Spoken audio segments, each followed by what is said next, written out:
The US and Iran have reportedly agreed to stop their latest attacks and hold talks to try to resolve their dispute over the Strait of Hormuz.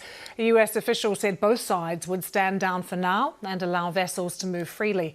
However, in the past couple of hours, Iran has said that no technical meetings are expected with the US in the coming days. The tit-for-tat exchanges of fire over the weekend had raised concerns that the ceasefire between the US and Iran could unravel. Tehran's top diplomat warning on Sunday that any challenge to Iran's control over the crucial corridor would increase tensions.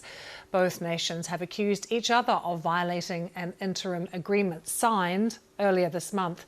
Straight to our correspondent John Donison, who joins us now from Jerusalem. John, where are we at? Because Axios had been reporting that talks would take place between the two sides in Qatar tomorrow.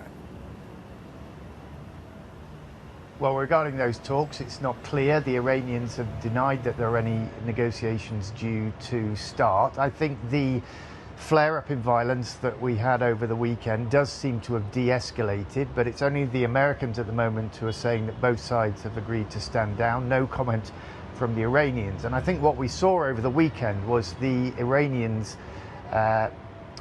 realizing the leverage that the Strait of Hormuz has given them. And what the Iranians were unhappy about was shipping beginning to move with the backing of the Americans close to Oman, which is on the other side of the strait, so further away from Iranian territory, and that was not acceptable to the Iranians. They applied pressure. There was drone attacks on shipping that led to these flare-ups. So I think, the Iranians know that a major achievement of that memorandum of understanding, and indeed the whole war, was the leverage and the power that the Strait of Hormuz gives them, and that's what they've been,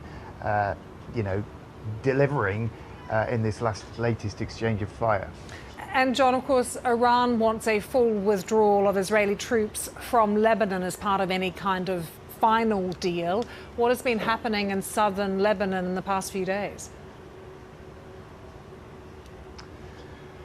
Well, look, we had that deal announced on Friday night, US brokered talks between Israel and Lebanon, not, of course, talks involving Hezbollah. And there was a commitment by the Lebanese government to disarm Hezbollah in the south. We've heard that commitment before. Frankly, that's not something that the Lebanese army really has the power to do. It's a much weaker force than Hezbollah. And we had initial reporting that the Israelis had agreed to withdraw some forces from Lebanon. However, the Israelis have come out over the weekend and said they're not withdrawing, they might be redeploying some forces within southern Lebanon. So the fighting again has de-escalated a bit, but while Israeli troops continue to occupy a large chunk of southern Lebanon, around 5% of the country, they have no intention of withdrawing. It is very easy to see that violence flaring up again, and of course Iran has insisted Lebanon must be part of a broader